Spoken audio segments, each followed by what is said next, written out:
And voila, I forgot to hit record when we finally got going last night. So here we go. I'm going to do it all. I know there's no students in the class as there were last night, but I have a pretty good memory and I can even remember the questions. So let's get started. Upcycle sewing with me. I love to upcycle sew. Love, love, love, love, love it. And in this class, I'm going to share with you why.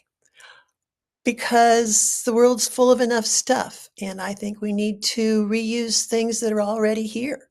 We don't need to add to the landfills. It's frugal, it's sustainable, but more than that, it's creative. For me, it's almost boring after all these years of sewing, and I'm going to be 74, and I started really sewing almost all of my wardrobe when I was around 12, so that's a bunch of years. For me to just take a pattern, which these days is hard to find a new one, and buy fabric, which is also a challenge these days, and just sew it up like the pattern says, that's boring.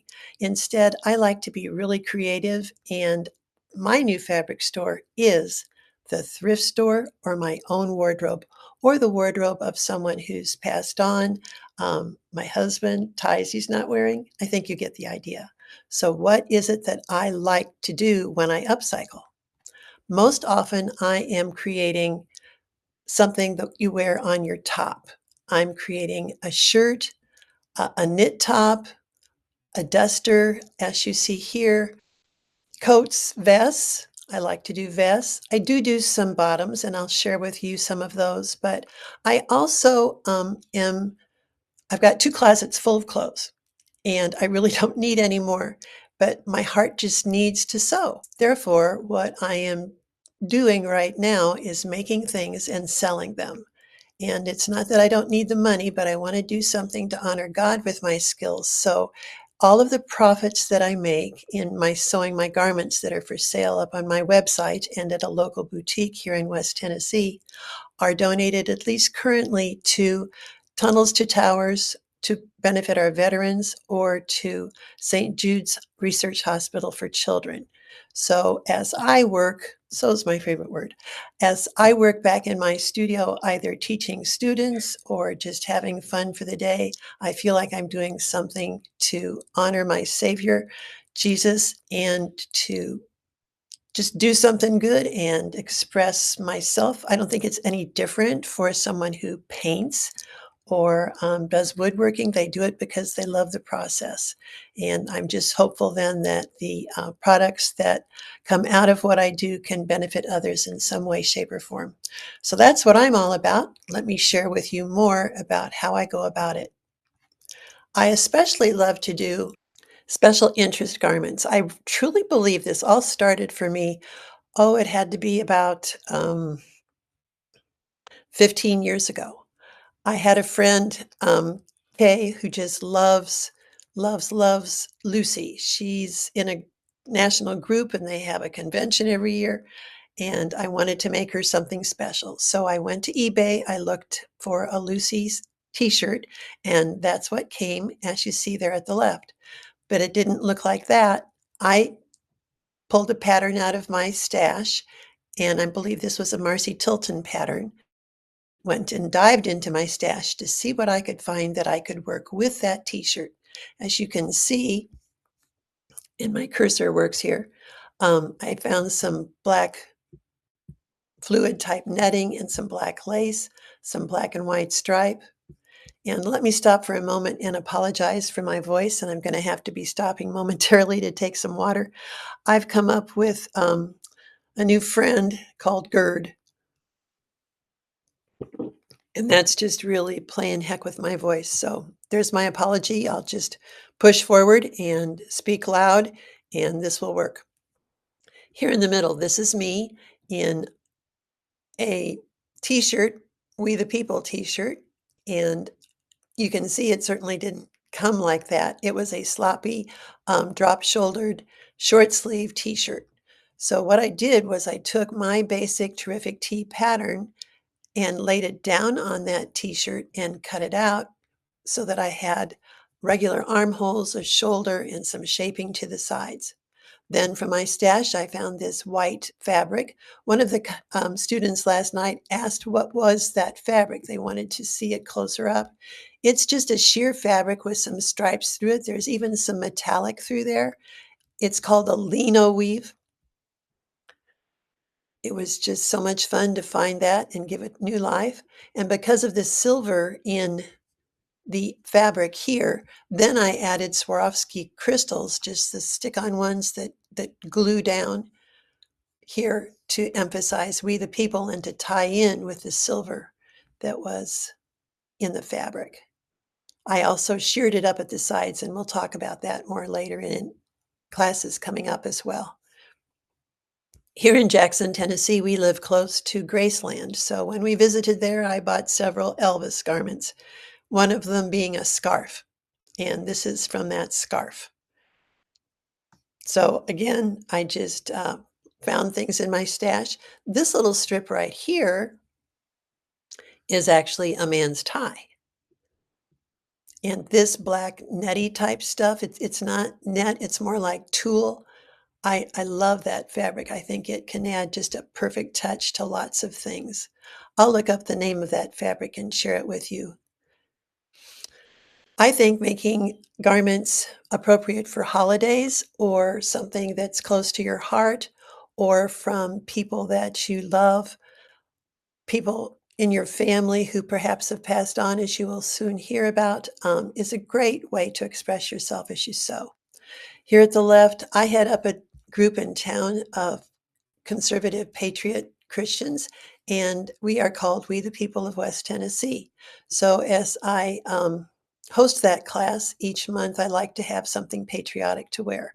Hence, this We the People t-shirt being made into something totally different by adding this fabric, which was a knit from my stash there at the bottom. I'll try not to get emotional as I tell you about this middle one. My dad, when he was on hospice at the end of his life, he wore this seersucker plaid shirt. He just loved this shirt.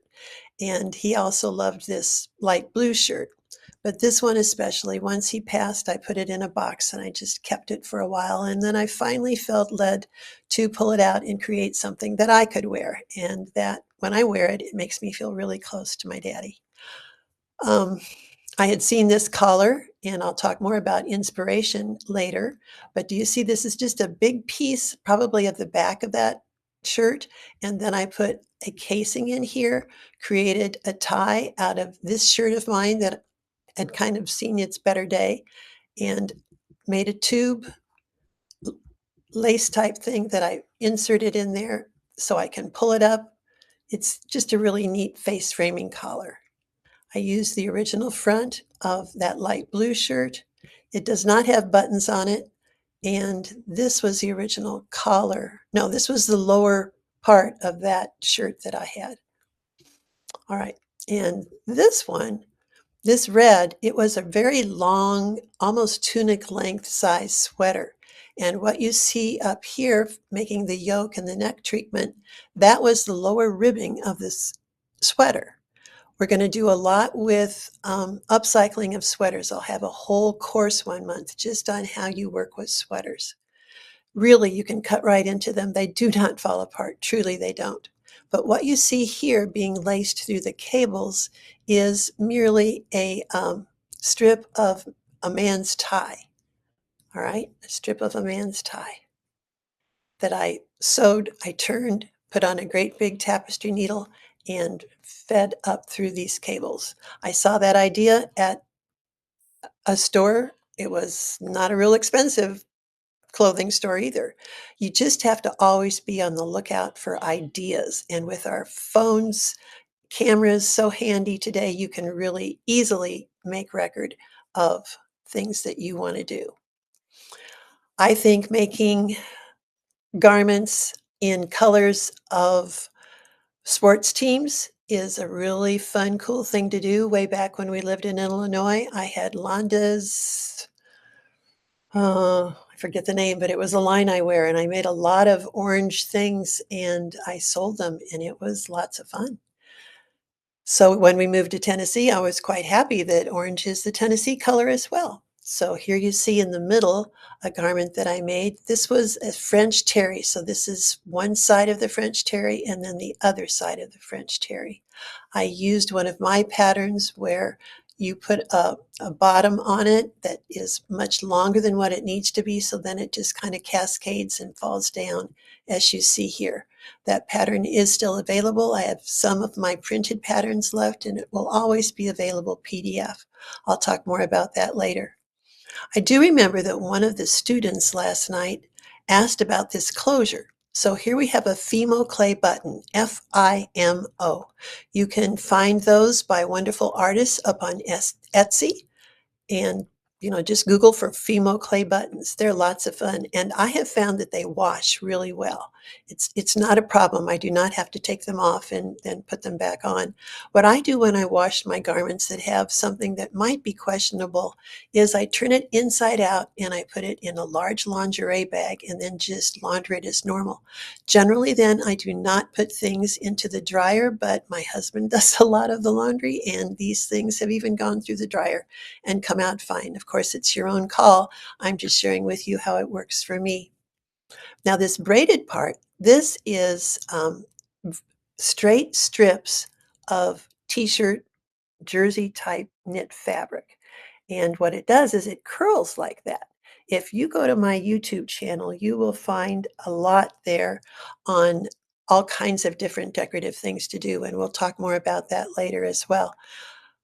But these are just strips, and you will see as we go forth here how I use them in lots of different ways. So I just took 3 strips, I knotted them together. Honestly, I stuck them underneath my sewing machine needle and presser foot and proceeded to braid them so that my sewing machine was acting like a third hand holding it, and then anchored them here and created a big loop from one side. And so that's the closure on this jacket. The other thing that I can point out as we look closely here is these silver lines. That is couched yarn, or in this case, it was a decorative serger thread from Madeira. And what I've used is monofilament thread zigzagging over it so it looks like it's just floating on the surface of my clothing. That's couching, Couching, and again, we'll talk more about that in just a minute, and I know that I have videos on it at my YouTube channel. Okay, the fabric that you see here is from PJ pants. PJ pants for different teams is generally pretty common, and you can find those. Back to my dad, he was a St. Louis Cardinals fan, and this was a pair of PJ pants from his wardrobe. If you look real close, you can see it here. That was the elasticized waistband of the pair of PJ pants. You can see it over here as well. But if you just stop and think about it, you can see how much length you have, not a whole lot of width, but how much length you have at your disposal to create wonderful face framing, center front adorned jackets as I've done here. Okay. Here are some more jackets of mine. On this one, this was a pair of parachute pants, another one of those rock and roll iconic type t-shirts that I picked up over at Graceland. We'll talk more about that. Here is the waistband of these yoga pants and some black shiny fabric from my stash, and it's created this wonderful top. All 3 of these are available for adoption, as I say, up at my website. This is one of my final sweatshirt jackets. This is a wonderful color, and I always use the Comfort Colors brand of sweatshirts. The fabric here, you're not going to believe this, but honestly, it was a shower curtain fabric at Bed Bath & Beyond. I just happened by that, and I thought, that's gorgeous fabric. So I picked it up, and it went into my stash. I've got some antique mother of pearl buttons here, and then just a cord of silk du peony creates the closure. That kind of idea comes from when I had Lois Erickson at my shop years ago. She's passed on, but she really influenced me greatly in a lot of the things that I do. This was a wonderful pair of jeans that I found at an estate sale. Yep, an estate sale. You see if I can zero in on it. That was down the front of the legs. So, and they weren't even worn. The lady from this estate sale who had passed on, she owned a clothing store. So the clothes at that estate sale were real finds. Then what I did for the neckline here was that I pieced together pieces of men's ties. This, I think, is one of my best pieces. It's still currently available for sale, and we'll see and talk about it more later. And it also comes with this gold lame sweater that has zippers here on the sides. This is one of those pieces that fits anywhere from, I would say, a medium up to a 2XL because there's no real closure to it and it's plenty big in this area. Okay, let's go on. You see, I do make some bottoms here. This skirt, I picked it up again from Goodwill, and this Tommy Hilfiger shirt, I cut the bottom off of it, cut the cuffs off of it, left the collar as was, to begin with. So I shortened the sleeves and put elastic in the sleeves, and at the back, I have an elastic casing also. So it's kind of a cropped top now. And the skirt, then I took some of the pieces that I cut off, put them underneath these holes, hand stitched them in, and there's also hand stitching all the way around these holes. I also machine stitched it so that it would be durable, and then I added a little pleated ruffle around the bottom of this skirt. This is still available for adoption, as is this skirt, and we'll talk more about this later, but here's men's ties and this sundress out of jeans. Do you see here the top of the jeans? I just thought that was such a cool idea, and I will share with you more about that in a little bit. Some things I make and I never wear, and this is one of them. I don't know how it happened, but this dress that was in my wardrobe when I was probably about 12 was just given to me by my mom. And here's my junior high gym suit, seafoam green. This was just a sweater from my stash. And I cannot begin to tell you how much fun and what an emotional experience it was of taking apart this dress that my mother had made. There was self piping here at the waistline. I kept the feel of this neckline treatment in what I created. My daughter had given me some skirt right here, which I turned into the sleeves. You see the waistline of my gym suit actually creating this pier line, and then the skirt, which had such fine gathers in it. It was so cool to see how nicely mom had made that, becomes this skirt. I'm wearing it with white pants. I don't know why I've never worn it. It's hanging in our guest bedroom closet. Maybe I should get it out and just wear it someday. I don't know. Maybe it's too emotional to wear, but I loved creating that. I also made a purse, as I recall, using my hand embroidered pocket, and that's down in all of my purses. So even though you may not ever wear something, go ahead and have fun actually creating with the textiles. That's what I did. And as I talk about this slide, I think somehow I missed this slide last night. So you see, there's reasons why I messed up and didn't hit record. Okay, this was a skirt that I was not wearing because when the first bare-legged thing came out and I didn't have enough nerve to just go ahead and wear hose anyway, it ended up in my stash. This was a sweater that I wasn't wearing because the neckline had gotten all stretched out. So I redid the neckline and attached this skirt to this sweater. And this one was purchased very quickly by a friend of mine. You can even give new life to tablecloths. This is a damask tablecloth that I added this lace to on one of those comfort color sweatshirts and then a lower flared bottom to it. That one sold years ago. And this was down at the Houston Quilt Festival at a gal's booth where she was selling antique laces. And I just loved what she had on. So I complimented her, asked her if I could take a picture, of which she was happy to let me do. So here's inspiration for another garment. And you can also do home dec with upcycle sewing. There's a story behind this window treatment. When I was young, actually until the woman passed on, I come to find out she was my secret pal. She was a friend of my mom's. Her name was Bernice.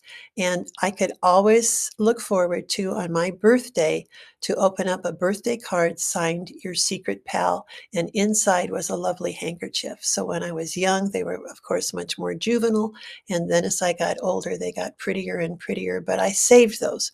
My mom always joked with me and she said, Londa, I bet someday your secret pal is going to come to you and say, do you have all those hankies that I sent you?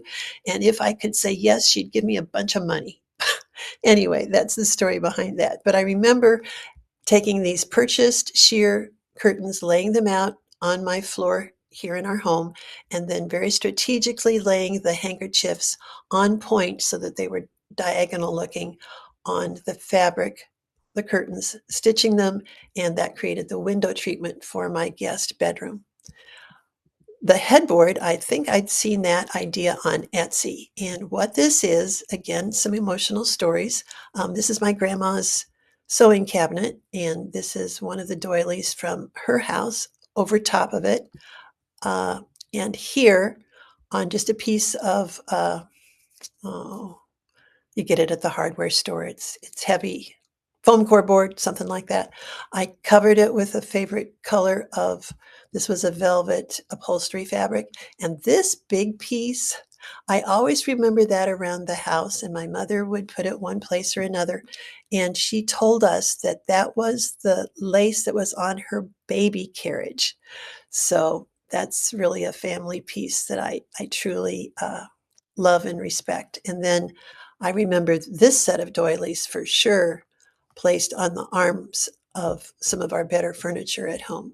Back in the 50s, the women just put doilies on furniture, pinned them down so that the dirt got on the doily instead of on the upholstery. At least that's what I think. And then I remember these doilies getting washed and spray starched and pressed. That's probably one of the things my mom first had me iron was doilies. So you can see how it's done. These things are all in storage because my wonderful grandson is in this room right now, and believe me, it does not look like this.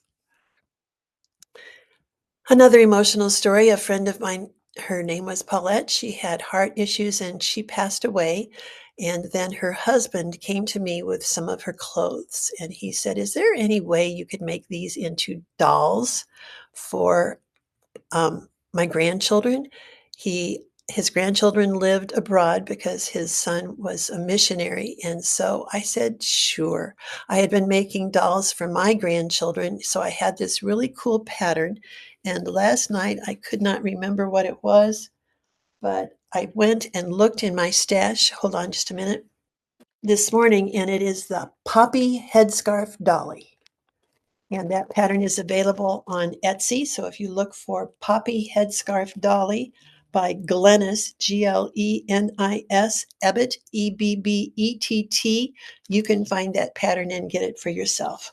Of course, like most patterns these days, it's PDF, but I think it's really a cute pattern. And I can tell you one of the keys to making a good doll is to use a really finely woven muslin fabric and then small stitches so you can get around corners and so that you can very firmly stuff it. You've got to stuff it really full. That's what I learned from one of my employees, Barb Shanoff, years ago at my shop. She was a doll artist, and that's what she said. You've got to do the face embroidery and whatever you're going to do on that before you sew the doll together, and then you've got to just stuff it like crazy. Felt here for the hair, but if you look real close, you can see that my friend Paulette's vinyl dark olivey brown jacket became his pants, his shoes, his hat. I just loved this texture that was on the jacket. I did not do that. That was down the front of the jacket. Her skirt, her shoes, and his vest. And if you look really closely here, let me see if I can zero in on this. Do you see that I used my wave rotary cutter just to cut that edge? You hear my kitty wanting to come in, but he's just going to have to stay out. All right, so now you know the pattern, and I have created a resource page that I will put up in our community that will give you all of the resources for some of the things that I talk about here in my class so that you can get them and add them to your tools as well. Let me speak for just a moment about what I'm wearing. This was a man's sweater. This, and it had a, let me stand up a little bit. Okay. It had a zipper down the front. So I took the zipper out, stitched it together with monofilament thread that I'll talk about in a moment, found something similar in color from my blue stash and created this collar. And here you can see some couched yarn. Yep, I don't really know why I have this little piece here, but I do. Goes into the washer and dryer. I like this. It's cold here. It's got snow on the ground in January, which is very unusual for Jackson, Tennessee. So this is a great top to wear. I wore it last night, so I'm wearing it this morning as well. Here in the background, you see on my mannequin, which I'll talk about also, a one of my pieces that mixes denim and orange. Why orange? Because Tennessee. It also would work for Illini fans. But this is a t-shirt and then two different knit shirts that I cut, patched together, created some visual slimming lines, and it even has a pocket in one side. There's jeans down both sides, so it's got kind of a slimming effect with dark on the sides. And then the back does not have patchwork, but it has a really cool yoke. So now we're in part two.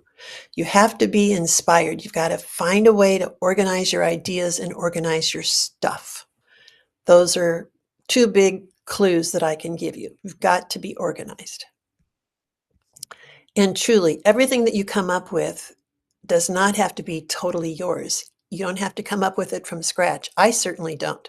What I do is I look for different garments, different elements of things, and you'll see what I mean by that in just a minute here. And then I snap pictures with my camera, whether I'm out shopping. It's so easy to do that. I do screenshots from my computer. You have to learn how to do screenshots both on your phone and on your computer. Just Google for it, how to do a screenshot on whatever it is you have, and then you'll have it digitally, and then you can print it out. Let me show you more. So here are some of what I call my inspirational upstart ideas. These are photographs that I did screenshots of from catalogs. There's several different catalogs, and that's something else that I could add in resources. I remember back in the 90s, yeah, 80s, 90s, we would get these wonderful catalogs like Chico's and um, Soft Surroundings. Did I just say that? But there were several that my mom and I just loved to go through because it was really cool, generally more expensive, but they're just wonderful clothes in there. So we don't get those catalogs anymore because the world has gone digital, but most of those um, places do still have online resource. So you can go, you can browse, you can look for something that you like, you can do a screenshot, then you can print it out like I do. I only have a black and white printer, but I print them out and stick them on big pieces of paper that then go in file folders. So that's how I organize my ideas, which then just kind of jumpstart me when I combine them with a bunch of fabrics that I've pulled together. So here from my flounces folder, you can see everything here has a flounce on it. A flounce is just a circle. It's not gathers, it's like a full circle skirt. And we'll talk about that too when we have successive classes. This was at a craft fair, and I just loved the sleeve on this sweater, so I pulled it out and took a couple pictures. Printed it, put it in my folder, so now I have it available. I asked the gals last night what they thought this was a picture of, and they had no idea.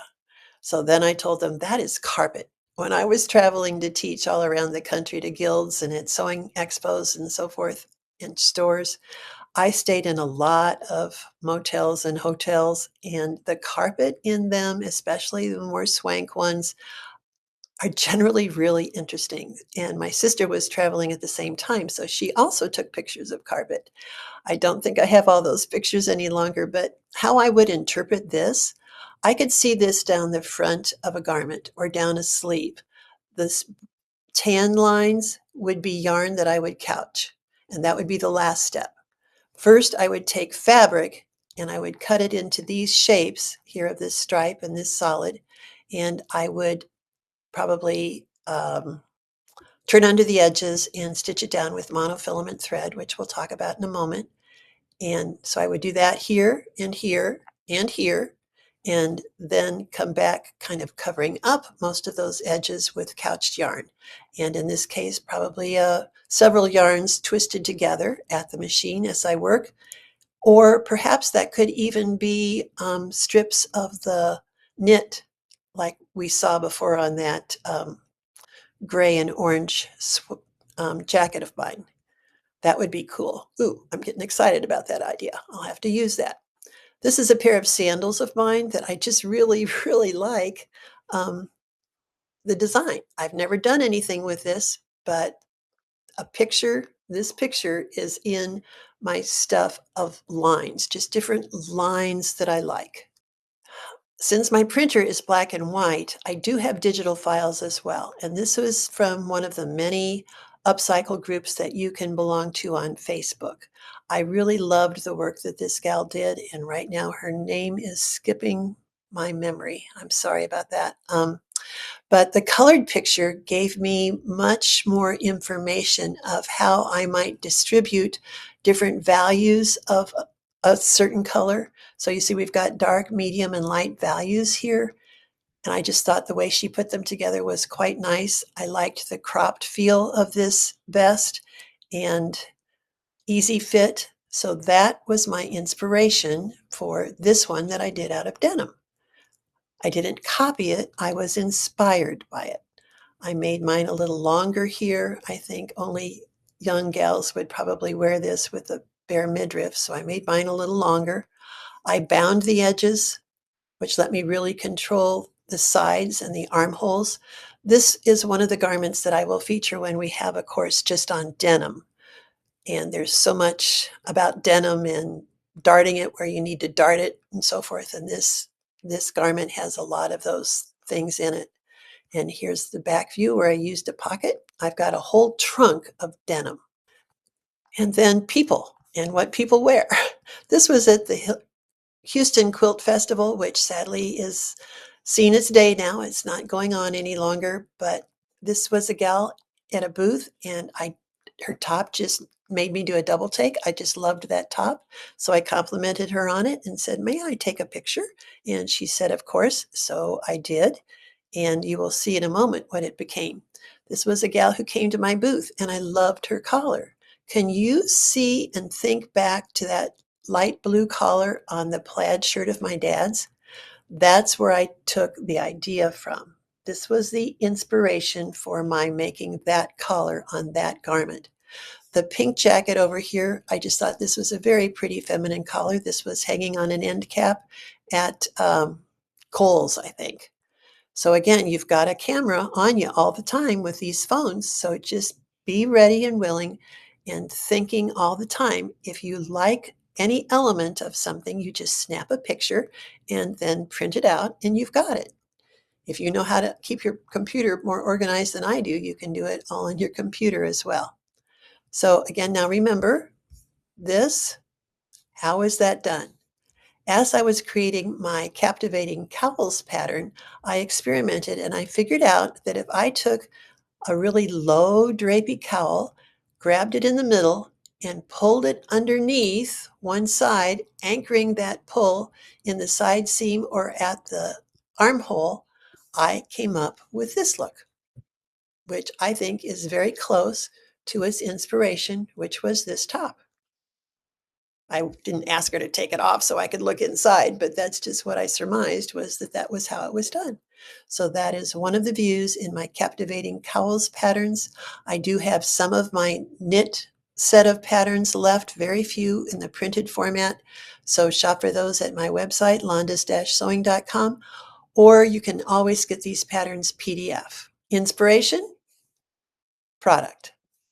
This is the idea of taking the waistband of a pair of jeans, drawing it up above the waist, and then just creating a flowy bottom.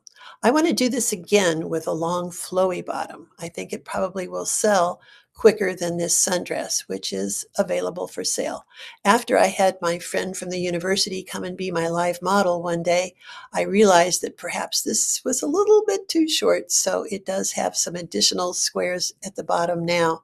But I just think it's fun. Fun, fun, fun. Here on the back, I fully realize that these pockets are not symmetrical on the back, but there's nothing else symmetrical other than these shoulder treatments on this dress. So I think it's a lot of fun, and I love to work with denim. I love the fact that one of the directions, the warp or the weft, vertical or horizontal, is white. A lot of times now it's lycra. I personally don't think it matters one little bit if the denim that you work with is 100% cotton or not. I mix them all up together. On the Denim Upcyclers group on Facebook, I know some people really get picky about that, but for myself, nah, it's fine.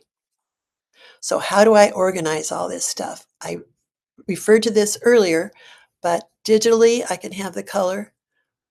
Printed, I have black and white, and here you see in this bin are my folders, and they have different topics like combined fabrics, line design, necklines, sweaters. I've categorized and put everything in its folder. So then, here's some more. Then when I come up with a garment or several garments, I go look in my folders and pull out something that I think would apply, that I could use as an idea of what to do with that. So that's what I've done. Okay. And then to store all my stuff, I'm blessed to have a wonderful sun porch at the back of my home, which is 20 by 30. That's my Londa's Sunroom Sewing Studio. So it is chock full of stuff. I have so much stuff that right now I'm offering my adult students, even my older teen students, to take a dive for just $10 into my stash and help themselves to pretty much anything. I might say no to a few things in order to come up with their fabric with which to create something with my guidance. So that's how I'm getting my stash used up in addition to sewing myself. Here's a basket of soft aqua and a light tan colored cotton sweater. That's going to be one of well, I made 2 garments out of these things, and that's going to be one of the topics from our February class. Now, this class is free, but starting with my next one in February, you have to become a subscribed paid member. But I've kept it very low and manageable, $9. You can hardly eat at McDonald's for $9 anymore. So it's $9 a month, and I'll talk more later about everything that you will get for your investment in becoming a premium member with me at Londa's Creative Sewing. You'll see what those turned into. I'm going to take you step by step through a couple of garments from beginning to end, because I've been smart enough to take pictures and little videos all along the way. And yes, so it's underneath my cutting table here in bins. There's some in the garage. And then there's also in one corner of my studio this industrial shelving with these bins, good sized bins. And I have classified these by color. So here I have a black knitted bin and a black woven bin. Generally, whether it's woven or knitted goes into the same bin of that color, but I use so much black, it seems like that I divided them between knitted and woven. This is a picture of my goodies drawer. There's some yarn in there, there's labels, there's buttons, there's threads, just my goods, fun stuff. And here's how I organize my buttons. This is my grandma's button tin. I don't know how some of these things came to me, but they did. I remember putting together buttons, sewing like buttons together at grandma's house. Here's a rice plastic container that has my metallic buttons in it. These are great blacks. This container came from my home when we were growing up. My mom always kept nuts in it. Now it's got my cream and white buttons and another tin. So that's my button stash. Men's ties. You must collect men's ties. And one of the best place to find those is at estate sales. And the final day when they put things on at half price is your best time to buy ties. You can see here that I've classified them in clear shoe boxes by color. Now, what I used to do religiously was when I would come home with ties, I would take them apart and then wash them. And speaking of washing, everything that's in my stash in my studio has been washed so that I know when I start to create with it, it's clean, whether it came from a thrift store, from my own wardrobe. I wash it so that I know it has changed character, however it might after it's made into a garment and is laundered. So I washed my ties. So I would take them apart. I'd take the interfacing out, which makes great sleeve heads, by the way. And then I would put them in. I wouldn't necessarily undo the lining from each point. I would leave that intact. But then I would put them in a lingerie bag and wash them. They would still get tangled up, and I would then throw that bag into the dryer, but then I would press them and roll them. I used to always do that, but I'll tell you here in a minute why I no longer do that with my ties. Generally, at sales, men's ties or at thrift stores, they're priced $5 a piece, and I don't pay $5 a piece for my ties. Okay, here's a closer look at my buttons. So you see here's my basic black, gray, and jeweled buttons, my metallic buttons. Some of these buttons are from my store inventory way back. This one ended up on a garment a couple of months ago.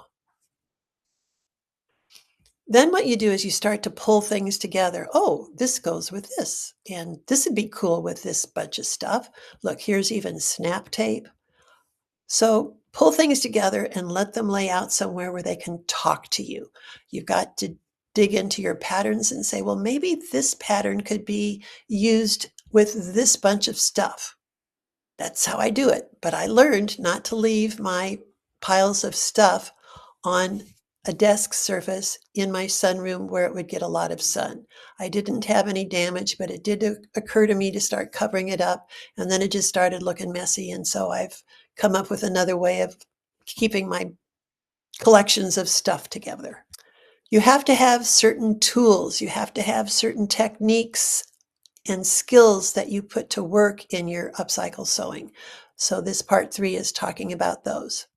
All right, so tools. This is my favorite marker. It is now $20. It's made in Japan, and it's available from Professional Sewing Supplies, and that's www.profsewing supplies.com. When I first started selling this item that I ran into Hisako at one of the sewing expos, it was, I think, $15. And then, like everything else, it's gone up over the years. And I checked her website this morning in order to put together that sheet that I will post on our community. $20. And the refills that you can get for it are $8. But I'm telling you, this thing is a very, very fine line of chalk. Now, when you get it, there's going to be a gold metallic sticker over the base. And you take that sticker off, and then there's even paraffin over the base. What you have to do is scrape that paraffin off in order to expose the fine little metal wheel so that this thing works.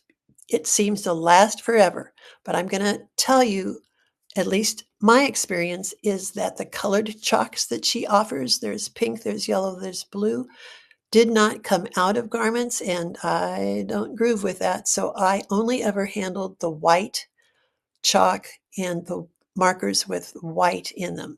I know there are copies from Dritz, from some other brands, and I have tried those, and none of them holds a candle to the Chalkener, Chakoner. Last time I looked I was very happy to see that that was not available on Amazon. So she has protected that, and you can only get it from Hisako at profsewing.supplies.com, short for professional sewing supplies. So I would highly recommend that you shop her website. And on my sheet, I will share a couple of other things. No, let me just tell you right now.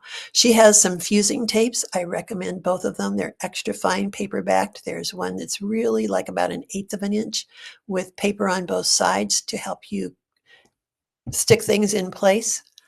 She has a Hera marker made out of bone, which is a great thing. And she also has a needle wheel that helps you in copying ready to wear. If you put down corrugated cardboard, tissue paper, then your garment, then with that needle wheel, you can go right through your garment without harming your garment. And the spokes of that wheel then make perforations in your tissue paper, and then you end up with the pattern of that garment. Now, it's not quite that easy, but that's what that tool is for. I'm not sure why. Oh, I know why I put this here, because I found these antique cross-stitched quilt squares. They were on such a light fabric that I realized in order to make use of them, I would have to back those with white fabric. So I have a nice, firm, woven, fairly opaque white fabric backing this, and you'll see this garment later. This is a man's tie. Men's ties are biased, so they'll curve like that. And then this was something again that I used to sell. It was called the fabric chenille brush. I ran into it at the expos by a booth who had chenille strips. I can't remember the gal's name now, but my supplier used to carry this brush.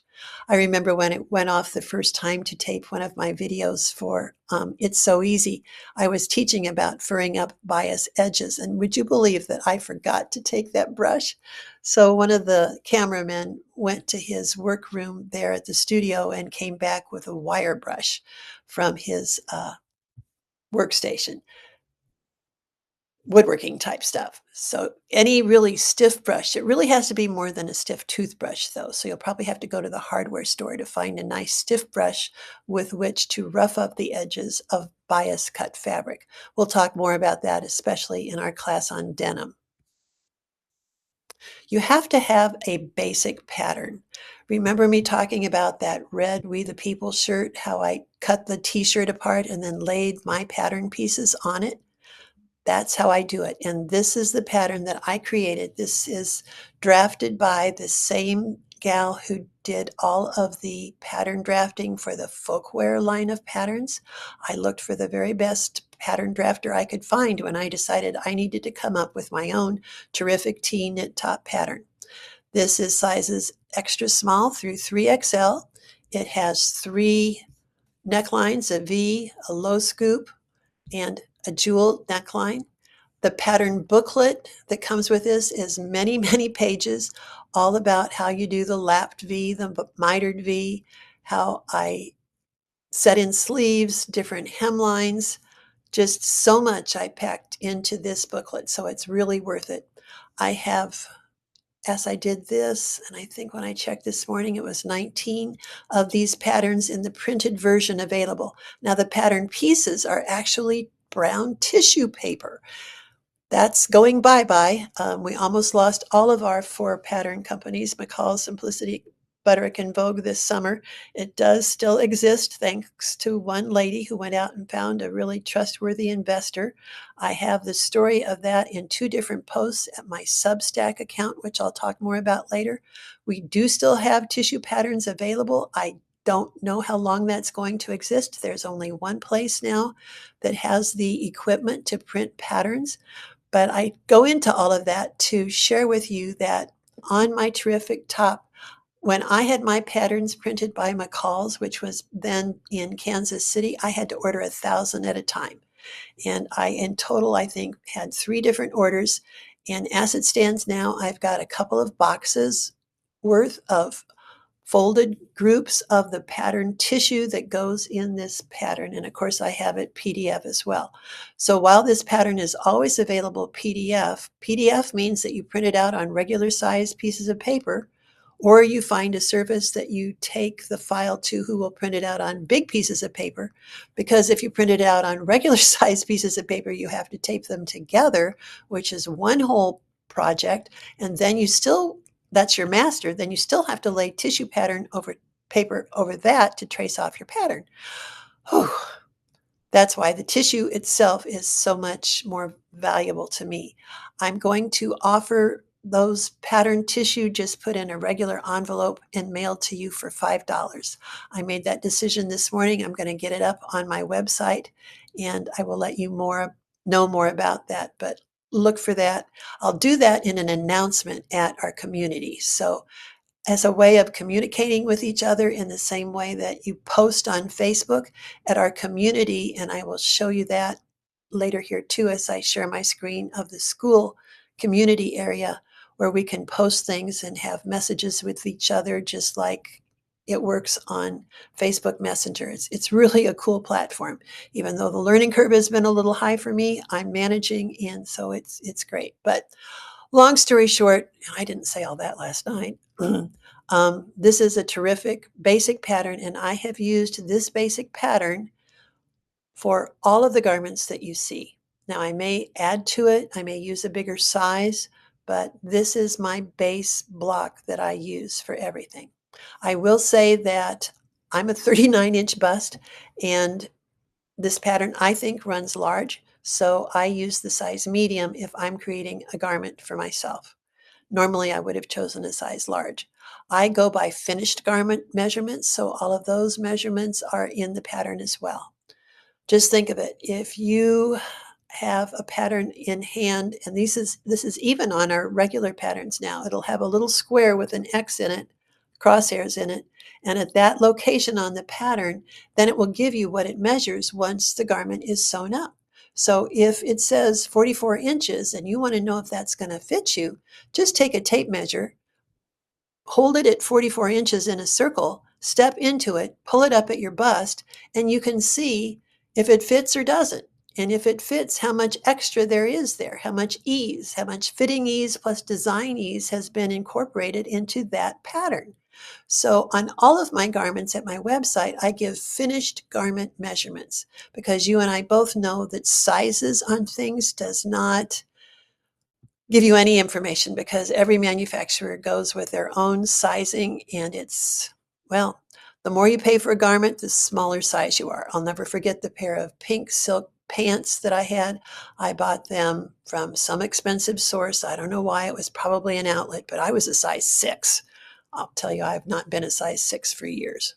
Okay, so here is how I made use of that pattern. So here's my inspiration. Here's my pattern. So I traced off my pattern, but as I traced it off, I could see that there was this much bigger right-hand side of this garment, and it came to a point into which there was a tie. So I held it up to myself and said, okay, I want it to be this big. So then I drew that on the pattern paper, and this is tissue pattern by the roll. I used to sell medical pattern paper. That's the paper that is on a roll on the examining table at the doctor's office. Yep.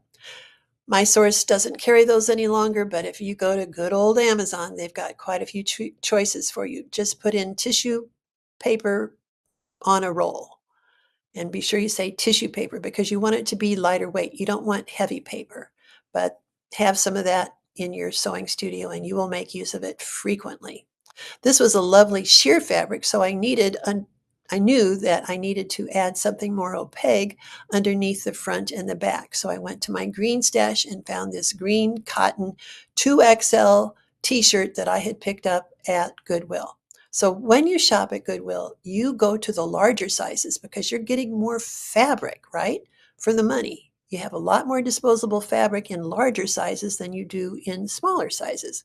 So shop the large sizes first. This top is still in my wardrobe. I think we're going on about 4 years old with that top, and I love it. I wear it with black pants or gray pants or even white pants in the summertime. Now, here's a hint for you. And I'll introduce you to Musty, my helper, who's crying outside my door here right now. But if I let him in, he'd crawl up here and walk across my keyboard, and that would not be a good thing. Anyway, he's my helper. You'll see him in lots of pictures and videos.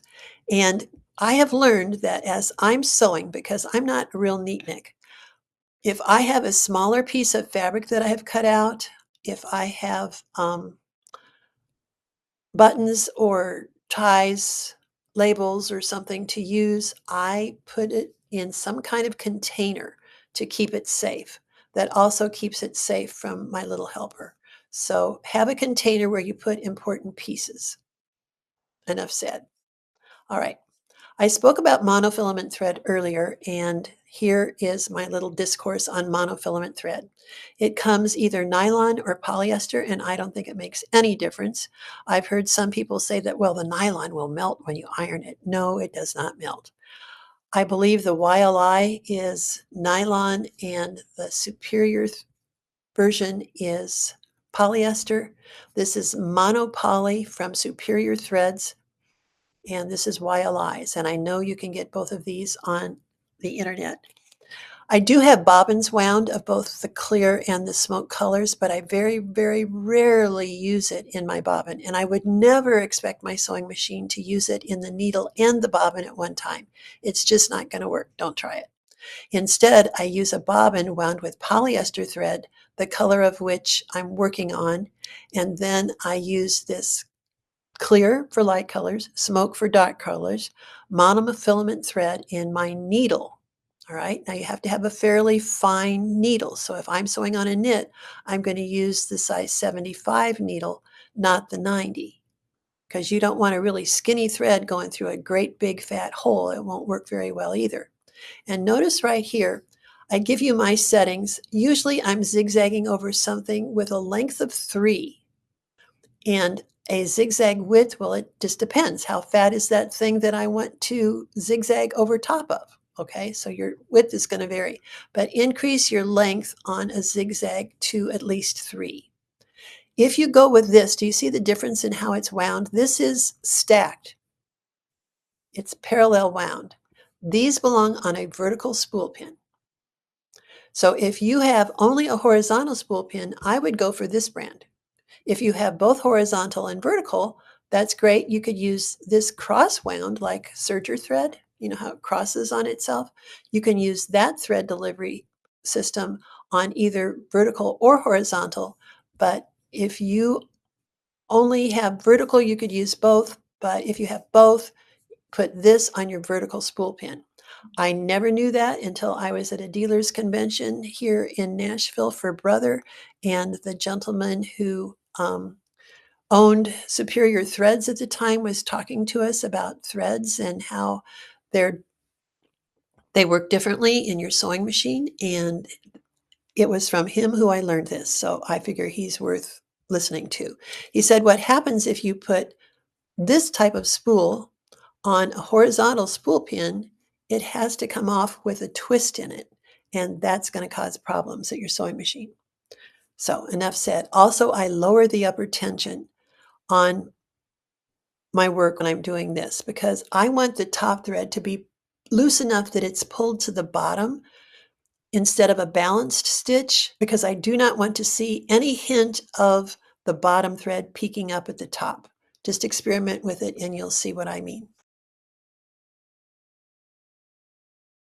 There's all kinds of tapes that I really, really use a lot of, and I'm going to make a note to add this to that PDF that I upload in our community.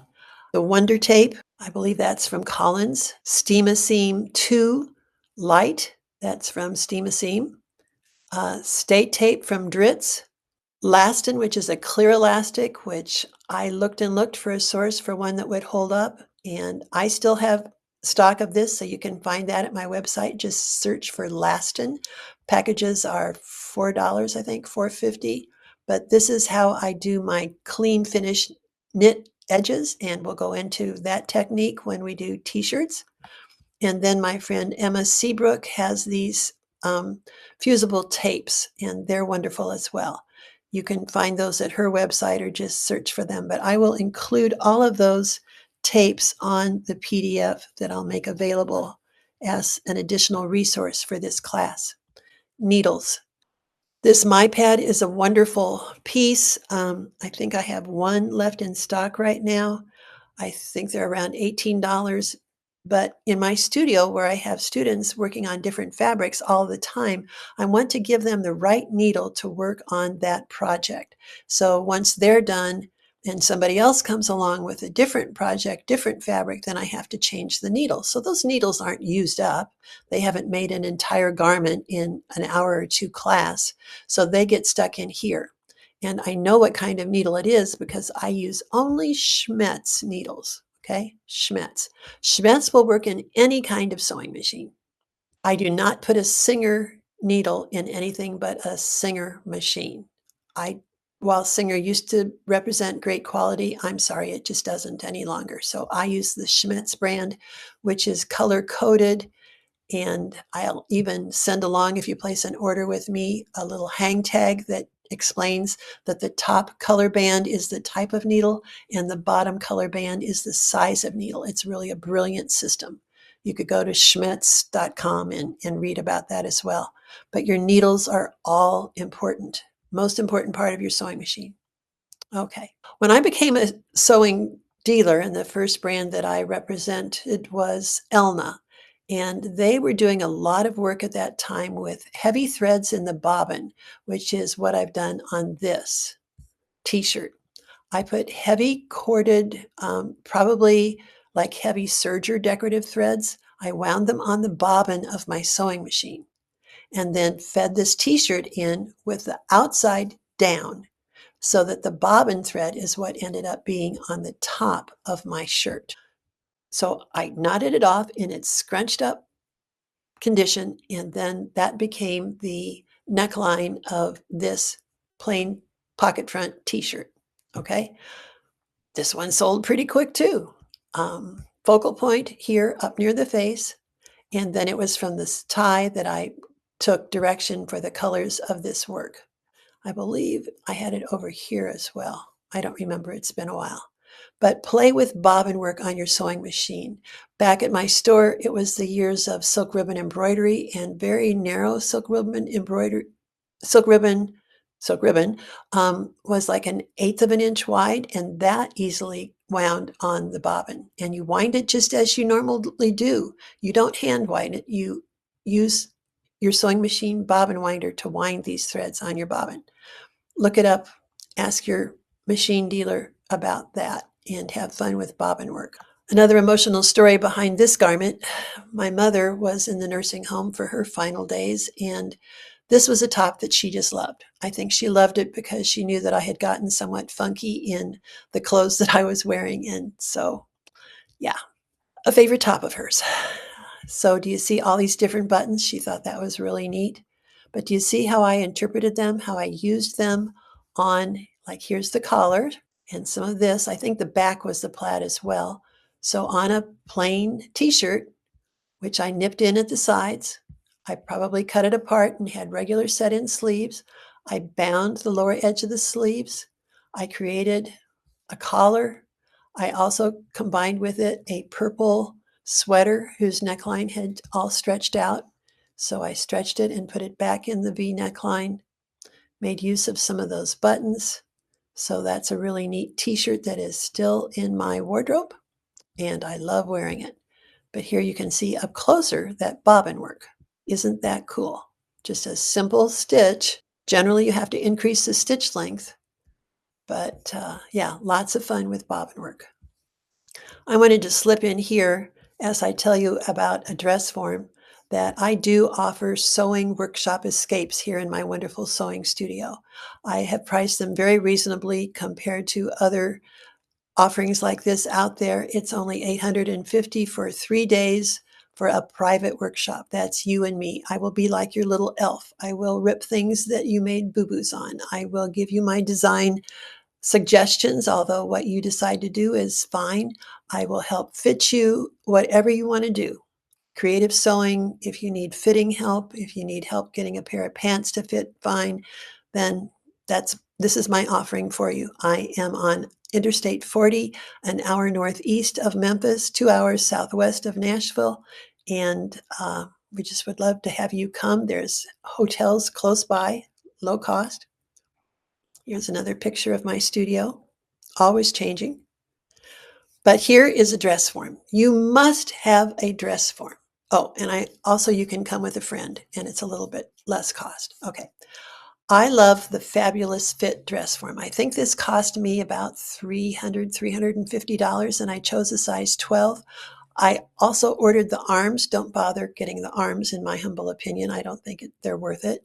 Um, but I did order the pads so that I can pad this lady out to be bigger sizes. And when I'm sewing larger size garments, I do that. There is like a slip that goes over it. It's very tight.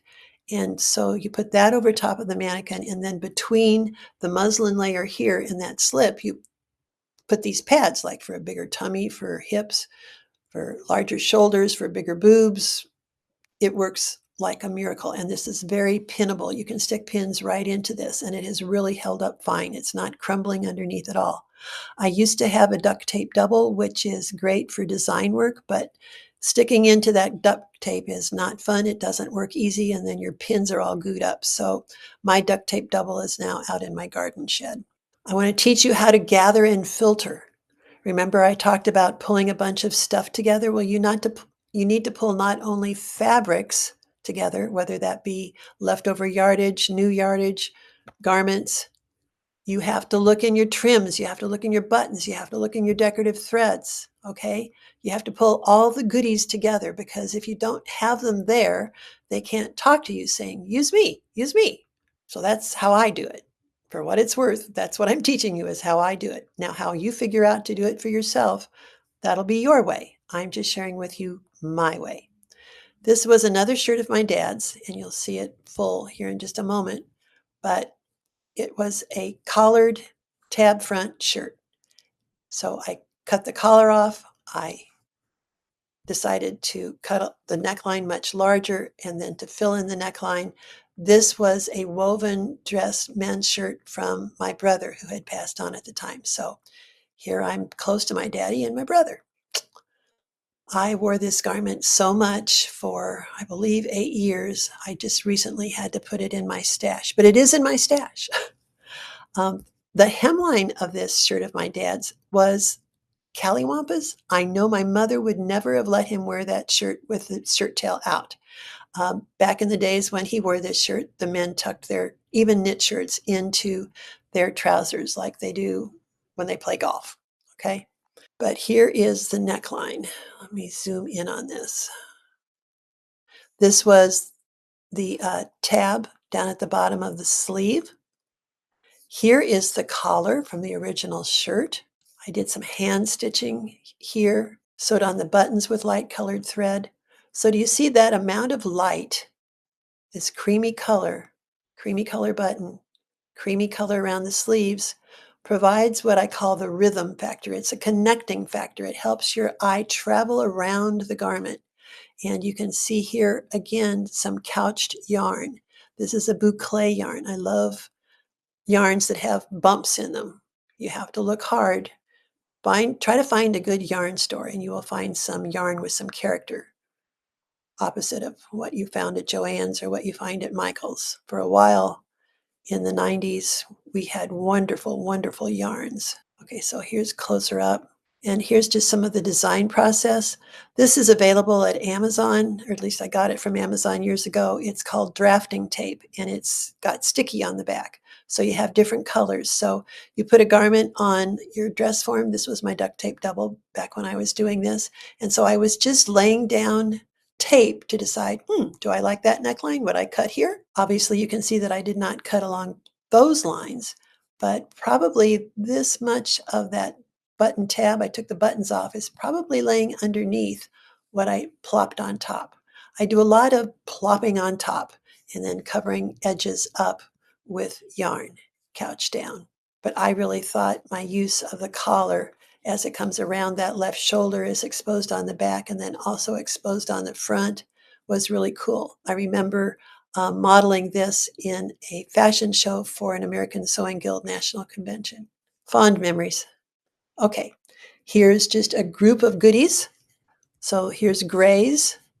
This is a wool. This was a t-shirt from Walmart. Collect striped fabrics, black and white, gray and white. Striped fabrics are so much fun to use, especially knit. I learned this hint from Marcy Tilton, and I have used it many times in garments that I have created. Here's a heavier double knit fabric, which we now call Ponte, P-O-N-T-E. That's a new term for double knit fabrics. And here's the inspiration sheet that I pulled out of the folder from combining different fabrics on a loose top.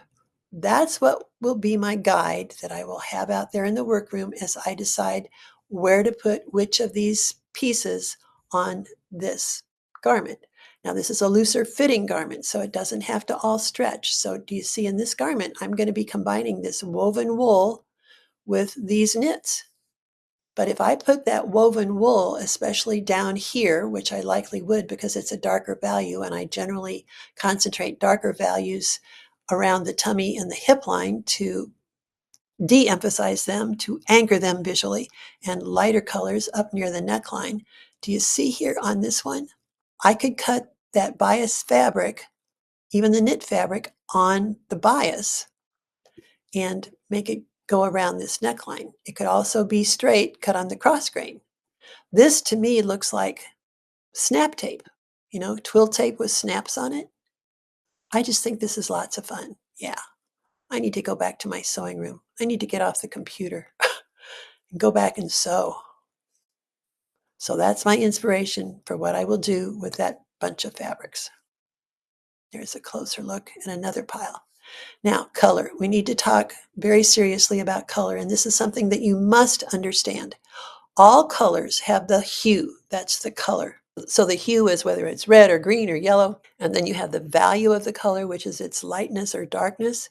You have the intensity of the color, which is brightness or dullness, but you also have the undertone of the color. Artists would understand this, but a lot of people in sewing don't understand it yet. Color Me Beautiful from back in the 80s. I also did color analysis back then, and boy, did I learn this then. Humans have your either cool undertone or your warm undertone. I'm cool undertone. There are more cool undertone people in the world, just like there are more right-handed people than left-handed people. So when I did color analysis, if my client was warm undertoned, I got real excited because generally I go for warm undertones in my home decor. I like more olive green and more tomato red over more hunter green, willow green, and berry red. I like corals more than pinks, although I am cool undertone. So as I select my makeup, it's going to be a cooler tan. My lipsticks are going to be more mauve rather than coral. My blush is going to be more mauve, more blue undertone pink than warm undertone pink. I hope that's clear. I'm sure if you Googled for information on that, I'm sure there are very good YouTubes about that, but you really need to understand undertone of color. Yeah, and generally you stay in the same realm on a garment. There's one color mix that seems to work, and that is pinks and oranges. For some reason, I've done some garments in the past, I've seen them out there where they mix cool undertone and warm undertone of the pink family and yellow family, and it turns out cool looking. But in general, so you see this pile of grays is more warm undertone. There are more creamy tones in them than there are cool whites. It's the difference between a cool light bulb and a warm light bulb. More stacks of stuff. This leopard velvet top went into my stash, but I decided this season that when I pulled that out to go with this flippable sequin fabric, which is a terror to sew on, I actually put this back in my wardrobe, wore it a couple Sundays ago. Yeah, so some garments float between. You will see what this bunch of stuff turns into, but here's one of those skeins of the vertical cuts of jersey fabric labels. Collect labels. When you have a garment, cut the label out very carefully. When you have ties, very carefully rip them off with a nice seam ripper, and I love the Clover 482W, and keep them, keep a collection of them.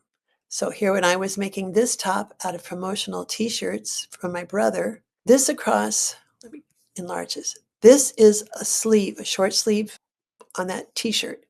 So I open it up and it creates the back yoke, which covers up something that was printed on the back of this t-shirt. Here's the hem of the sleeve. So there's an idea for you. We'll do more of that when we focus on a class just about what you do with a t-shirt itself and some extras.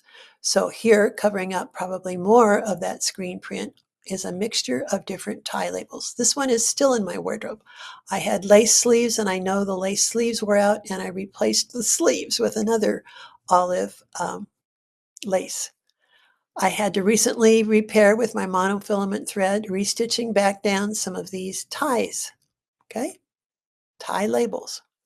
Here's a label at the side where I have pulled in some pleats on this t-shirt. Get the idea? Here is a tie that has been taken apart. Do you see this? It's not laying flat, it's laying there kind of bubbly. And then three different, odd number, three different silver buttons, all drawing attention to the wearer's face. Here's another picture of a t-shirt. This was a t-shirt from Walmart. Ties, and these were some of my brother's ties. But do you see this is a single layer, and because it's bias, it drapes like this. So I have couched it down, stitched it down with monofilament thread. Now I could use just a very narrow zigzag at 3 long, or I could use like the buttonhole stitch, that stitches along and jumps over. I'd have to look close to see which I used, but here's a striped tie, the floral tie, and another striped tie. So I limited myself to 3 ties. But now look closer at how I worked the tie around the neckline. I saw this on a garment somewhere. I did not dream this up. I do not claim original concept here, but I just cut 2 slits in the t-shirt. That's all I did. I didn't make buttonholes. Knits do not ravel. You don't have to have a serger to sew on knits. Knits don't ravel. You need a serger to sew on wovens more than you need one on knits. That's how I feel about it. So here's this single layer tie, threaded through one hole and out the other hole. Yep. I wear this top. This top has been in my wardrobe. Let's see, we're here almost 10 years in April. I would say 12, 13 years, and I wear it probably every couple of weeks in the summer. It goes into the washer and dryer. It's been great. This tie end, I think I stitched it down to about here and then left it loose. And try to make use of those decorative stitches carefully, but at the very side here of this t-shirt where I pulled it together and nipped it in with an inverted box pleat to make it fit better. Do you see I stuck a tie underneath there? Do you see the tie hanging down here? So here's the point of the tie. I used this decorative stitch from my sewing machine with regular thread. It goes over itself several times to actually stitch that down. So have fun with decorative stitches. Here's another view of that top we spoke of before so that you can see the whole ruched tie. Now let me say a garment like this. In my care recommendation when I sold this, I'm sure that I said hand wash and line dry. Something like this with this kind of ruching on it. I just felt for my recommendation and to cover my own self, CYA, I said to hand wash this garment. Now it might hold up to machine washing, but I just really felt that I wanted to say hand wash. It's not a dirty word. It really isn't. If you love your clothes and you've put in some good time on them, then take care of them carefully. So more of what you can do with men's ties. Saw this online, took a snapshot, liked this idea, also like this idea. I haven't done this yet. But can you picture, these are ties intact. They are not taken apart. They are the tie as they come off the rack. And for my skirts, I also used the tie as it came off the rack. And I'll talk more about that in a minute. Because here's another one of those memento type garments. This was a wool cardigan sweater of my dad's, a lace outfit of my mom's. And I remember exactly my mom's words when she showed me this tie. It was stored in with her wedding gown, which I used parts of for my daughter. But she said, "Would you believe that your father came to get married on June 15th in Southern Illinois with a tie with ice skaters on it. So that was just always funny, but it matched the brown of his suit, I guess, and it's just what he pulled out. So there are ice skaters on this tie. Very special. Kept a hold of it for years and then finally decided to put it on a garment. So here it is, goes around the neck, and here's another part of it, combined with some doilies. This doily was on my mom's vanity for years. This was just from my stash, stuff from my stash. Have I worn this garment a lot? I can remember wearing it to a Valentine's party one year, because to me, it was just like love from my family. Like I said before about that one with my gym suit and that dress, you may not make everything that you wear. You may not hang up every painting that you paint, right? You are having a creative, fun experience. Maybe we just need to leave it at that. Here is one of the skirts that I made out of top of jeans and ties. And do you see that I used labels? That's just an extra accent. I think it just really finishes off that seaming of this unit with the jeans. But if you look close, you can also see that I have stitched with monofilament thread right down the middle of each of those ties. And I learned that I needed to do that because when I wash tested this garment without that stitching having been done, oh, it was a mess. I had to take part of it apart. I had to redo butting those ties together. And I learned my lesson that when I use ties, and if I expect to be able to wash that garment, if I'm using the tie as is with all of the interfacing in there, I need to stitch it together. All right. So word to the wise, lesson. I had so much fun doing the denim one that I did one on a pair of khaki pants with the tie itself as the belt. Those are both available for sale. And to give you an idea, I'm asking $115 for each of those, which still is not representative of my time at all. But again, I said I'm doing this for fun and to donate. I wanted to draw attention to my YouTube channel. And I think now that I know how to toggle between sharing screen and not sharing screen, we're going to give a try here to at the end. At the end, we'll see if I can pull up my YouTube channel and show you. But I have categorized everything into playlists. So if you click on the Upcycle, Recycle Sewing videos, that's where I put all of my videos as I create them, as I tape things and put them together into a video to teach you how to do it. Here's what you can do with just a t-shirt. We have March for Jesus here, and that happens in the spring all around the country. I participate in it as a believer, and I wanted to make my t-shirt special. So I took my baggy t-shirt, I laid my pattern over top of it, I cut regular armholes, regular sleeve cap out of the sleeves. I cut the sleeves out, do you see? Recut them, put them back in, nipped in the sides, sheared the bottoms, and I added a stretchy low neckline because this trim does not stretch, but this is just little crocheted trim. I think I've got it closer. Yeah, in this next one. This is a really cool twisted treatment of knit fabric, which is found in my Nifty Necklines pattern. Tilt and twist, I think I call it. Not sure about that, but I use this scrunched effect a lot. I found it no, it's the Chico twist. That's right, because I saw it in a Chico outlet store and I took it to the dressing room. I could not figure out how they had done that. And then later on, honestly, I couldn't figure it out, but now it seems so simple. Then at one of the expos, I think it was up in Michigan, one of the booths that deals with sewing on knits, they had figured this out. So if you have a width of knit and you fold it in half, okay, just fold it in half. But if you skew it, if you pull one side further to the right than the left, now it has this angle to it. So I listened to her talk and I went back to my workroom and experimented with it, and all of the how-tos are in my Nifty Necklines pattern. But again, and this was a question from one of the gals last night when we were not taping, she said, what about the fact that the trim, it's cotton and it's crocheted, it doesn't stretch? I said, well, as you can see, it's a fairly low neckline. So I had to make sure that this neckline did not have to stretch to get over my head because this addition prevents it from stretching. Okay. And then here's a little crocheted edge that I put around the sleeves. Now, what did I stitch it on with? Monofilament thread. Okay. I probably straight stitched right along here, or maybe zigzagged with monofilament thread. The clear color, because this is a light. I probably zigzagged this. Let's see if I can tell. I can't really tell. I forget. I might have actually caught that in the seam when I was seaming this twisted neckline onto the neckline of the garment. I think I did. I think there was more base to that. So I didn't use monofilament thread. This is pretty cool how I can zoom in on things, isn't it? Okay, so more questions.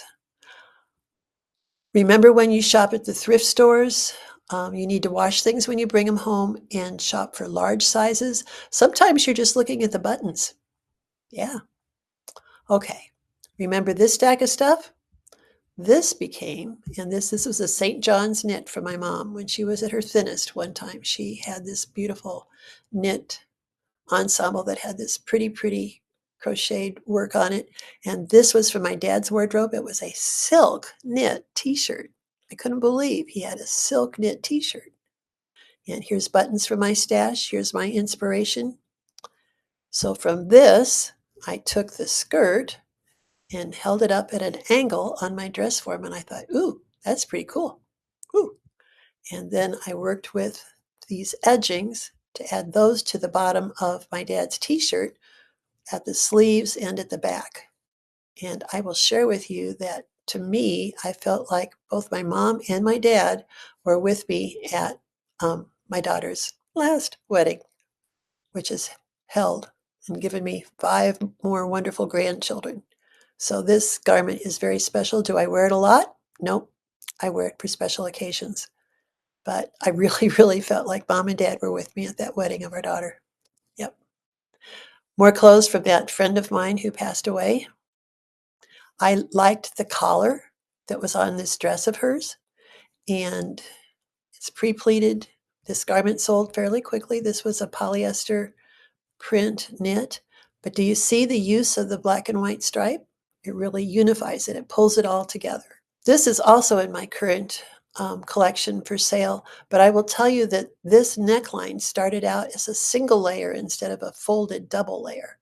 I just decided I didn't like the bigger one. It was just too floppy, so I took it off and I redid it. And here you can see close what I call the icing on the cake. This is couched yarns. This is a metallic yarn and a plain boring black yarn twisted together. Now, I don't twist yards and yards of it and expect it to stay twisted. That will not work. Instead, I twist like 3 or 4 inches as I go. So I've got it started at the machine. I've set my zigzag the right width. I probably did this with monofilament in the smoke color in my needle, black in my bobbin, upper tension lowered, and I would have the needle down and I would twist those 2 yarns together. Now you have to figure out, are you going to twist to the right or are you going to twist to the left? You have to do one or the other. I generally twist to the right. So I'm doing that with my right hand while my needle is down, then hold it down to the fabric and zigzag over it. Stop with your needle down, twist another 3 to 4 inches. That's all it is. But do you see the extra pizzazz, the extra care, the detail that gives this garment? These represent some different areas of what future classes will be. This is called a raglan t-shirt. I do this with my beginning sewing students, actually. So we're combining the sleeves we make sleeves out of one t-shirt and then the front and back out of the other t-shirt. Here's some reverse applique down here in the corner. And then I've taken these circles that I cut out and stitched them up here. This is in my wardrobe. I wear it. These 2 are garments that are in my current collection for sale. So here we see 1, 2, 3, actually 4 shirts combined together. And I've got some hand-stitched detail on here. Do you see? Fun. So one course will be all about how you work different men's shirts together. And then another course will be how you combine knit sweaters into a new sweater. I will tell you that I use a serger, and I think anyone who is sewing seriously and sewing garments needs to have a serger. I do not have a cover hem machine. I actually sold the serger that had that capability on it this fall when I taught a class in Chattanooga. Um, I just never got along with the cover hem. Instead, I used twin needles. So I'll teach you about twin needles in one of these courses coming up as well. It's also on my YouTube.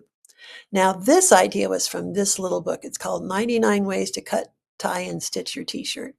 And I don't know if that book's still available or not, but I will look that up and share that with you as well. Making a note. Okay.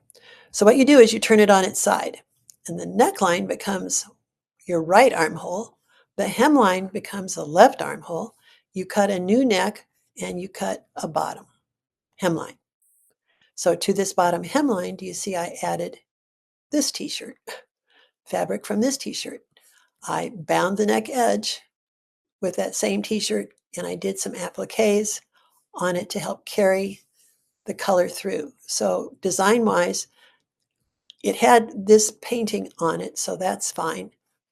And that's what I picked for the accent color. So I had 1, 2, 3 areas, but then I added 4, 5 areas of that rust color. Odd numbers scattered around a garment in order to make your eye travel around the garment. That in design is called rhythm. Just like, beating drums, rhythm. It makes your eye travel around the garment.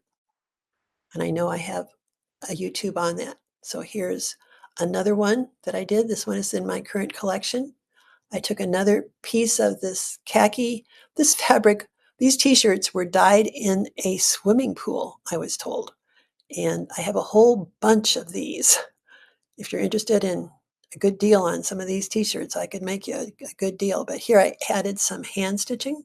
There is some promotional screen stitching printing on some of these t-shirts, so that's what that was covering up.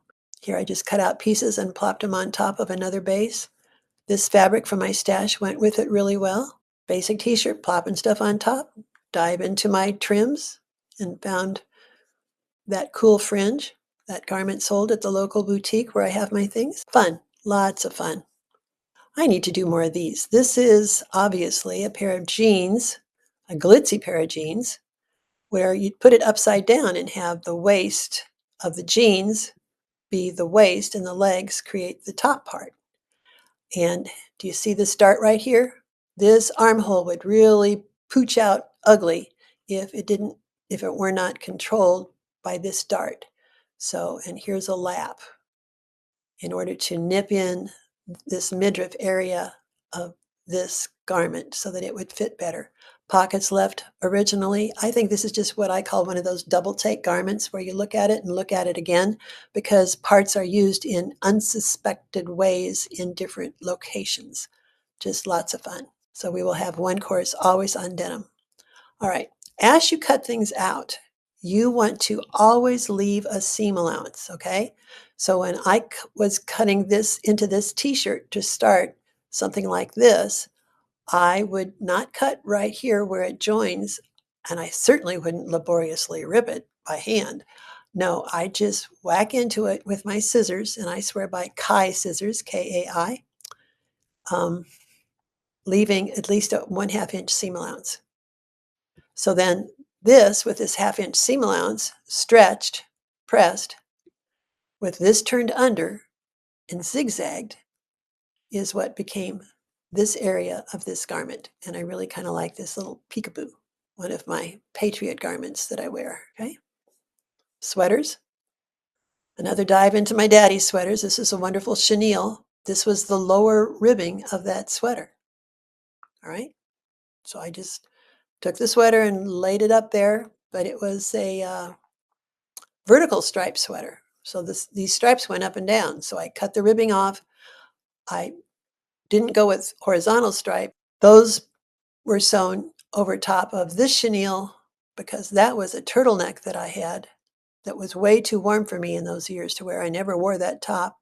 So even though this looks like 2 pieces, it was all sewn together at the armholes, right? So this is actually 2 pieces, but a lower neck. And then I actually wore this top for quite a while. Chenille does not hold up well in washing.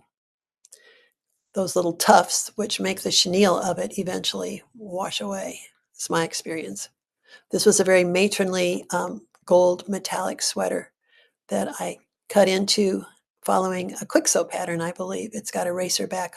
This black and white. Do you see once again how handy that black and white knit is? And this was obviously the lower band of a sweater.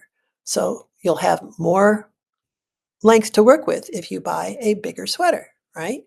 Currently available, sold. This one I sold on Etsy, although I think personally Etsy is a ripoff. I don't go there anymore. They take way too much of your money. One sweater, two sweaters, plus wool jersey washed and dried several times to felt it, which then I could actually just cut into strips that do not curl, do not ravel, and then some metallic serger yarn couched down over top.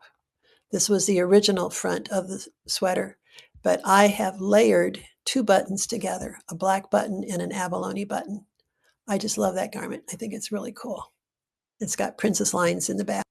Another one that's currently available, the sweater that I found at the thrift store had this double collar. There's that one wonderful button that we saw in my button collection. So light gray sweater, dark gray sweater, mauve colored sweater. Ribbing of the mauve sweater, ribbing of the light gray sweater. And to connect it here, I took strips of this dark gray and laid them. What you do is you cut the strip, you stretch it so that it's stretched out. And sometimes I even steam it so it's stretched out before I then lay it down, uncurling the edges and just straight stitch down the middle of it. If you don't stretch it to begin with, then once you stitch it down, it's even still going to draw up. So you really have to stretch it out before you put it down. And I'll teach you more of that. Lower ribbing of that mauve sweater, original sleeves. This one is a combination of a sweatshirt, the ribbing of a mauve colored sweater, and a really heavy corded cabled cotton khaki sweater. And this picture is showing that a lot of times when you're going to cut a knit, you might want to fuse down some stabilizing stuff. And that's where I use Emma's knit stay tape, 1 inch wide. And the pattern basically used is this one. Okay, I'm not offering those for free any longer. I have very few left. That'll be part of a special deal I'll offer to you guys when I do my, we'll probably have 2 months of creative sweatshirt jacket stuff because I have so many that I've made to share with you. This was a fabric just layered over the top of this sweater. I cut flounces, full circles to create this nice little cap sleeve. This was a top I was wearing, but back in the early, we moved here in 2016, and around then the whole tunic and leggings things was coming in, and I just felt very dated at that time wearing short knit tops, so I wanted to make this more of a tunic.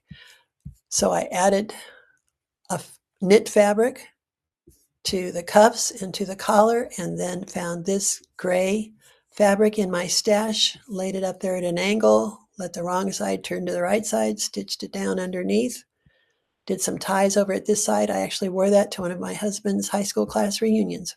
We'll have a course on mixing men's ties, but let's look at this one quickly together. Do you see the rules of 3? This plaid shirt, 1, 2, 3 places. This window pane plaid shirt, 1, 2, 3 places. 1, 2, well, this solid 1, 2, 3. So I generally deal in odd numbers as I'm placing things. Angles, I'm always going down at the centers and up at the sides. That's a much more flattering line, just like French cut undies are, rather than pointing down to the hips. See, up. I know I didn't talk about that last night. This is a favorite garment of mine. This was a man's t-shirt. I have it back there in the studio right now because I want to do more like it. Men's shirt, men's tie, pocket, stuck here as a pocket. And another knit fabric from my stash. I just think this is really flattering lines. But again, diagonals placed on the body, make them be the lower part at your centers and higher at your sides. And it will be much more flattering to your body. So here's a look at that collar again on my daddy shirt. remember that I had seen that on a person in my booth. It was dark gray. More sentimental stuff. These were quilt squares found in my husband's parents' home. This had obviously been done at my mother-in-law's circle at church, and people had signed their names. So when my sister-in-law's daughter got married, I made her this apron using those quilt squares from her side of the family. I thought that was pretty cool. And you will find at estate sales, especially if it's a quilter, lots of quilt tops that have never been quilted and sandwiched and backed, made into a quilt. They call them summer quilts. So it's just the piecework, and those are like gold. The hard work's already done. You can use that just as fabric and cut it up, combine it with something else, and make a really cool top out of it. I also made a duster out of these fabrics and gave it to a friend. So this was that design principles, the rhythm. So the repetition of something around a garment. On this Elvis top, do you see the striped knit here and here? So 1, 2, 3 places. And this duster has a story to it that I don't think I shared previously. One year when I was traveling, I decided, okay, let's pick up souvenir t-shirts from everywhere you go to teach. So I said, I'm going to do it in grays and aquas and navies. So pretty much I stuck to that palette as I looked for my t-shirts. And then at a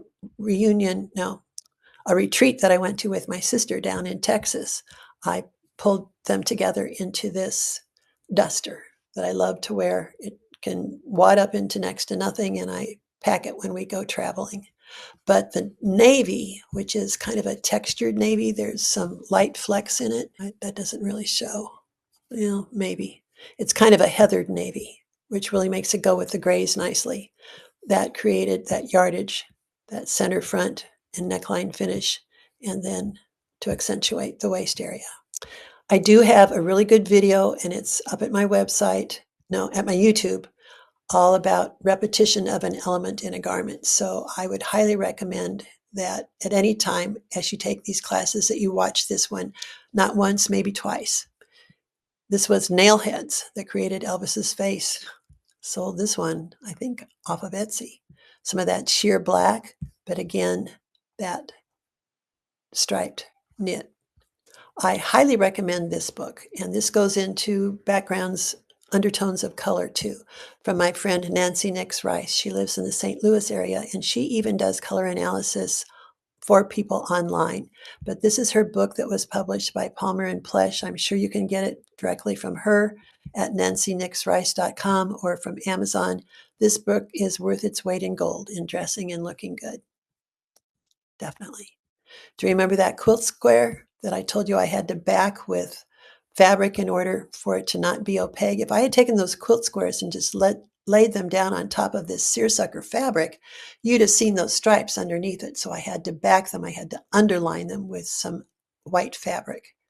And then a man's tie creates what? That connecting factor. I used every little bit of that tie, but put this garment up on my website and it sold pretty quickly as well. A functional pocket, and here's that bunny that we saw earlier. You see the diagonals? Diagonals are flattering. Diagonals and horizontals, but horizontals up at the top to make your shoulders look wider, because if your shoulders look wider, your bottom part's going to look narrower. That's the kind of thing that's taught in that book that I just recommended. Go for interesting closures. So you see, I sewed this button on with a lighter cream color, not gray. I sewed this button on with orange. I do some bound buttonholes in some of my work. Now on this vest, when it came time to do the closure, I decided I did not want to even try to put a worked buttonhole into this heavy denim. So instead, this is a fake button, and it's got a metal big snap underneath it. On this garment, I decided to sew the button on with red. And I just love the bound buttonhole that I did here in some of this knit fabric. So I stabilized it very well before I proceeded with the bound buttonhole. Now I'm going to zero in on this. The dress was a really soft, I don't think it's cashmere, but it's a soft dress that I found with, and it has gores in it. So I shortened it. You hear my buddy back there crying to get in? He says, Mommy, finish. Okay, but if you look close here, as I laid this t-shirt and these cut pieces down on top of this garment, I stitched straight lines through both layers with monofilament thread. Okay, sometimes I zigzagged, but you have to connect the fabric that you put on top with the fabric you're putting it on top of so that those two fabrics act as one. If you don't do that, they're just going to separate and balloon and not wash together well. Eh. You have to wash everything. So everything is shrunk, how it's going to shrink, but you really need to combine the pieces somehow by stitching through both of them. Here you see that rolled trim. Same here on this scarf. It was a sheer scarf. I put white behind it and then I dropped my feed dogs and did free motion stitching around Elvis Boy here. Let's enlarge his face here. So again, with monofilament thread, feed dogs dropped, stitched the t-shirt down to the base fabric underneath. The sleeves of this one are from a pair of parachute pants I found in the Nike outlet store in Memphis. And this is a sweater knit in fuchsia and some stash knit fabric from my stash. Here's an example of that color scheme that I think it crosses cool and warm. So we've got orange, which is obviously a warm undertone color, but we also have a ruby magenta, but somehow they break the rule of color undertone and those look sharp together. So that was a challenge for me in what I put with it. But I chose to go with the cool undertone reds, not only because that was what was in my stash, but also because I know it's going to be attractive on more cool undertone people than warm. I came to learn that I was breaking copyright, so I cannot really advertise these as Elvis garments out there on the internet. So it's kind of a private thing. If you know of an Elvis fan who might like either of these garments, they are up on my website for sale. Not with the word Elvis, but with the word rock and roll. At my website, oh, I remember one of the questions that was asked here. One of the gals said that her husband actually wants her to do some upcycle sewing for him with his shirts. I said, well, you're lucky. My husband has never asked me to make him anything like that. So my answer was certainly try, but I would go for combining fewer rather than too many. And I would certainly have him in on it as I was designing things to see if he would like it well enough to wear it once you put all the trouble in it to make it. I've just never done much with men. I do have a man from church and his daughter. She's taken sewing classes before, but they're coming as a couple tomorrow together, father and daughter, to sewing lessons. So I think I'll run that past him. Would you like to create a shirt of a bunch of different shirts? And in one of our next classes, I will give you the answer that he gave me. All right, up at the top of my website, you will see my social media links. I have taken off X and TikTok. I'm not going to bother with those anymore, but here's Instagram, which I do try to post on twice a day. My Facebook, where I have Londa's Creative Sewing. My Pinterest, where I'm really going to be working and doing more posting. And my YouTube. I've talked about my YouTube before, and we're going to try to go there.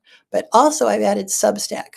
I try very hard to post on Substack every Tuesday and Thursday morning at 8 o'clock. So kind of like a blog, if you want to follow me there, I would appreciate it. I think we're at 159. So please share that with your friends. I think you'll find it inspiring. So I wanted to just tell you a little bit more about YouTube. The videos that I have up there that look professionally done are indeed professionally done, but I didn't pay to have them done. They were done for the PBS series called It's So Easy. And they had the right cameras to zoom in on everything perfectly. And yeah, those videos look very professional. I had my makeup done. So that was quite an experience up in the Cincinnati, Ohio area where I went a couple of times. I remember crawling up there on snow and ice one year. It was probably 2017. And this one was about sweaters. So enjoy those videos, professionally done, but understand that the rest of the videos up there are done by yours truly. And I have different contraptions that hold my phone around my neck to try to zero in on what I'm doing. But that's kind of hard to do too, to look at the phone and look at what you're doing. I don't have any cameras anchored from the ceiling in my studio. I'm just not about that. So my videos are somewhat amateur, but I try to put a lot of value in them so that they are worthy of following. And I'm coming up on 27,000 subscribers, so I guess they must be worthwhile. Did you know, and I'm going to ask and tell you about this, if you click on ads, that actually sends a few cents the creator's direction. So I earn anywhere from $50 to $100 generally each month, just because when people have gone to my YouTube channel, they have clicked on some ads. Now, you won't find ads to click on all of the videos, and I know you might find them obnoxious, but this is the reason why. It takes time to do YouTube videos, to edit them and to put them up. I could say easily, if I'm editing a video, I may have a half a day into the editing, and time is money in today's world. So I figure it's fun to do them. I'm not a real professional, but it's working. And when I got to a certain limit, I didn't even know that I had arrived there of views and videos. Then I was given the privilege to monetize my videos. So I do, and that's why you see ads. And if you want to send a little bit of money my way as a thank you, then just click on an ad. Now, you don't need to buy anything, but do you know if you actually bought something from going in that door to that other business, I would get a cut of what you bought? That's how it works. It's a modern day. We don't have many retail storefronts anymore, but that's how it works. I think I'm even going to become an Amazon affiliate. So as I recommend Amazon sewing notions and stuff, I might get a few pennies off that as well. So again, I wanted to emphasize sewing escape workshops. I wanted to go through this with you. 7 things sewers do to kill their creativity. You are way too hard on yourselves. You underestimate what you can do. You don't think you can. Well, you're using inexpensively purchased garments as fabric, and you're using scraps that are just laying there anyway. So if it messes up, who cares? You don't love everything that you bought. You don't wear a lot, everything that you bought. There are some things that you paid money for, and you even had a chance to try it on in the store, and you don't like it. So don't be so hard on yourself. If you don't love everything you make, just figure you had a fun time doing it and let it go. Put it back in your stash. Every idea you have doesn't have to be totally new. You don't have to come up with everything. We went over creative jump starts, as I call them, kernels of ideas. Okay, so you don't have a guide sheet when you're doing upcycle sewing. There's nothing to follow, step 1, step 2, step 3. But that is growing brain cells. You are thinking through what you have to do now in order to be able to do something else next. So can a very, very beginner do upcycle sewing? Yes, but I would say with more experience is going to make it more fun. Let me just put it that way. And I do try to work as many hints as I possibly can into my upcycle sewing videos on YouTube. So I think if a beginner would watch those a couple of times and maybe have the help of someone who they know who sews, they could certainly do upcycle sewing. But again, you don't have a whole lot of money in it. So have fun. Every time I sew, I have to unsew. That means I have to get out my handy dandy Clover seam ripper and rip something, or my razor blade and rip something. If I'm not happy with something, I cannot let it sit there. I've got to rip it and redo it. And I shared some of that with you in this program. So feel free to rip and redo and understand that Londa, who has sewn for many, many years, taught sewing for many years, still makes really silly mistakes or bad choices and has to rip and redo. That's just part of it. I think it teaches kids that I teach persistence. And then finally, and very importantly, do not feel like you need to put everything that you collect into one garment. If you do, it will be a mishmash and it will not have good design and it will be over the top and probably not real good. Instead, remember these 3 things. Less is best, stop before you think you're done, and if in doubt, leave it out. I have to tell myself that last one a lot. I'll think, ooh, I could do this. But what's my rule? If in doubt, leave it out. So really, less is best. Stop before you think you're done. And artists would agree with that too. And if in doubt, leave it out. Like, don't go paint over that one more time. So just some rules to guide you. Now we're going to stop sharing once again. I don't remember what time I started this, but I can guarantee you it went longer than last night's try. So in altogether, God works everything to good. And he has worked this to good as well, because you got even more chit chat from me, more learning. I thank you for watching. You can watch this at your convenience. Anyone can sign up and be in my community for free, but this is the only class and the PDF from it that you could print out everything that I just showed you. From now on, it's going to be $9 a month, and we have all kinds of wonderful classes coming up. I'm excited about this platform, and I certainly hope that you will become a paid member. $9 a month. You can hardly eat at McDonald's for that these days. So I look forward to seeing you. My lives will always be the fourth Thursday of the month, unless that conflicts with a holiday or a holiday weekend. So in May, it will be the third Thursday of the month at 7 o'clock Central Time. Thanks so much for joining me. Have fun sewing. Bye-bye.